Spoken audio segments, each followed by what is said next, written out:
Hey guys, so today I'm in my super duper happy place. I'm in my facial room, and I know I've been talking so much about Pilates because I have an upcoming training going on, but I'm feeling inspired today to talk about skincare.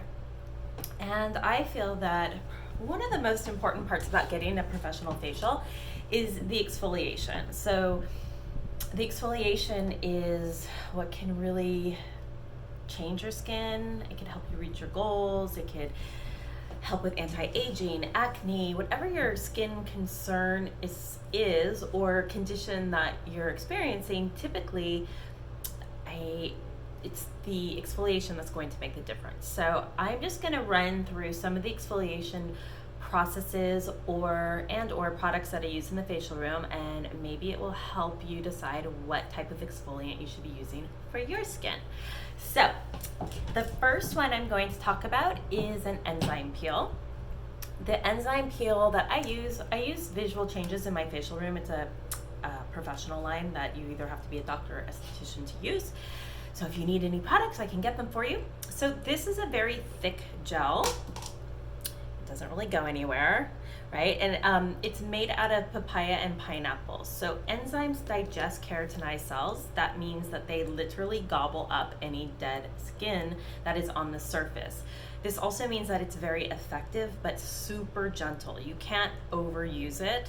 It's only going to eat what's dead and not touch anything else. So this is going to be it also unclogs pores. So I use this under steam in my facial room prior to extractions. I also use it without steam, almost like a gommage, to use before I use a chemical peel or a peel that's naturally derived that chemically changes the skin, and we'll get into those next. Well, almost next. So that would be an enzyme peel. Your enzymes are going to be the most gentle. Now, not all enzymes are the same. Sometimes I use some pumpkin or some malic, which is an apple peel, and that's more of an acid though. But those pumpkins, it can be really intense. So I stick with the papaya and pineapple enzymes. Okay. So next, what I'm using in my facial room is my new Bamboo Buff. So this is a cleanser that I developed. I wanted something that was, again, really effective, but I had more of a mature skincare in mind when developing this. It has aloe juice and seaweed extract, and lavender flower is the base. And then from there we get into the Bamboo Buff would be the next ingredients, which is bamboo powder, super gentle, no harsh edges, not going to lacerate or cut your skin in any way, shape, or form, and it's good for the environment. So anything going down your drain or into your wash is uber duper safe for the environment and for our ocean and all the little creatures that live there. So this is awesome. Again, you can't really overuse it, and it's super emollient and hydrating for your skin, so you can exfoliate and feel like you're getting a hydration treatment at the same time. I use this probably, depends on what I'm doing. If I'm just around the house, well, I use it about once a day. That's a good one. Okay, so both of those can be home products. I'm going to now get into 3 different peels that I use a lot in the facial room.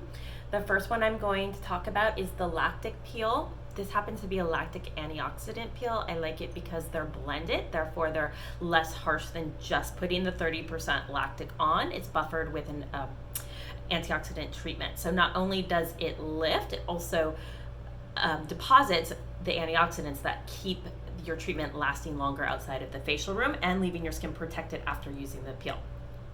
As far as comfort level, it's pretty comfortable. I've never had anybody say, get that off of me. I always check in with my clients asking, from scale of 1 to 10, where would you be? 10 being unbearable. And I would say with this peel, usually it's like a 1 or a 2, maybe a 4 at the very most. All the peels can be layered with microdermabrasion using after or before, depending on the skin type, the sensitivity, and your goals. Okay, so lactic I choose for any skin type really that needs an exfoliation, but it really speaks to me for mature, sensitive, dry. So lactic, this one is derived from molasses, is your hydrating alpha hydroxy acid. So don't be afraid of AHAs or acid peels because of Samantha in Sex and the City. Everyone always asks me to this day, I think that episode was 20 years ago, oh my gosh, am I gonna be all red? No, you're gonna leave the facial room glowing. Nobody ever leaves red, and if the only reason why somebody might leave a tiny bit pink is from extractions, but that's even rare. Like, I love my clients to leave looking glowing and just looking amazing, even with a lot of process done to the skin the same day. It's my goal, and I'm pretty good at it. So lactic, again, choose lactic for mature, dry, sensitive skin. Okay, next we're going into glycolic.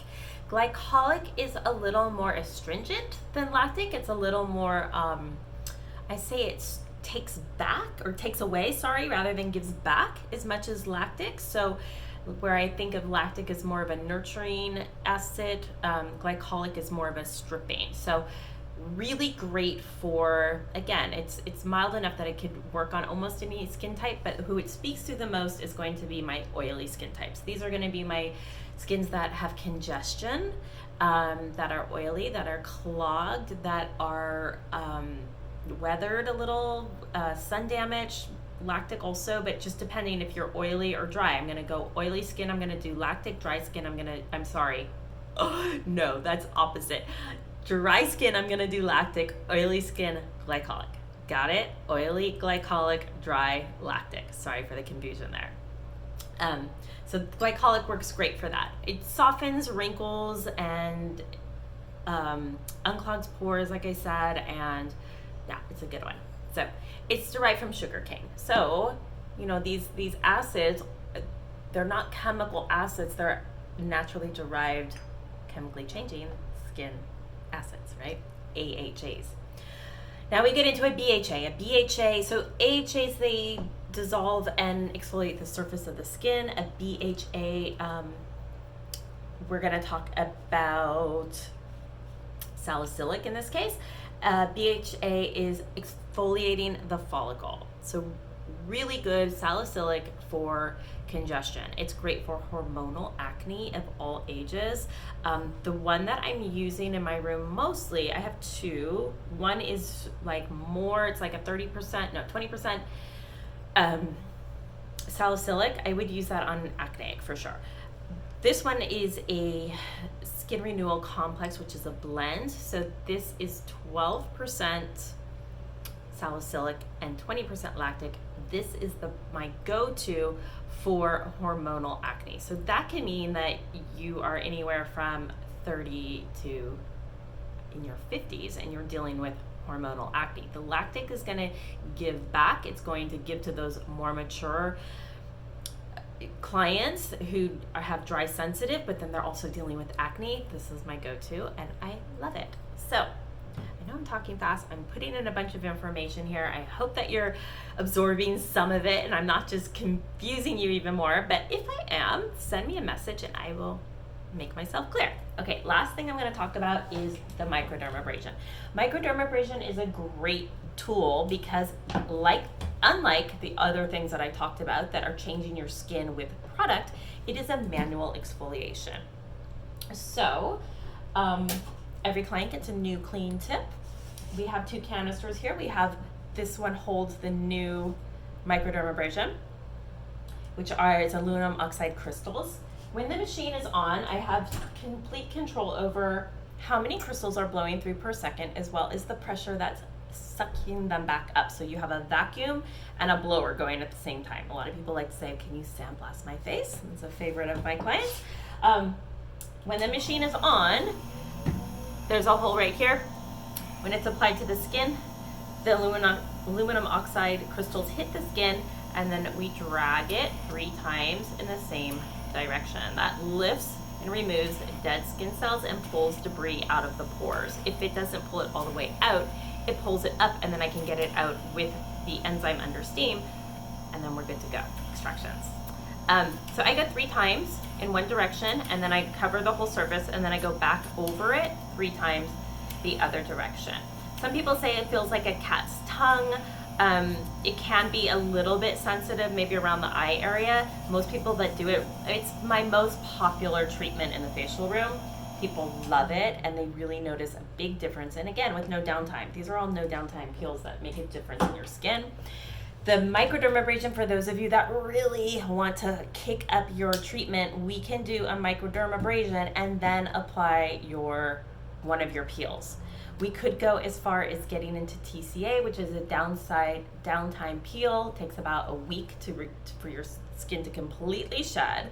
It's best for, I see the biggest difference in my mature skin that have a lot of sun damage. So dark spots, uneven texture tone, really good. I feel like, when the comfort level, you're gonna go above a 5. It's fast, it doesn't stay on longer than 10 minutes, and some people process in 2. So, your pain tolerance comes in to play with that one. But that is available for a deeper peel that we can do in the facial room. And I think that's what I have. I have so many other tools and fun products in here, but I wanted to stay on your exfoliations, go over those exfoliating options, and hopefully that helps. All right, I'll see you guys next time. Take care.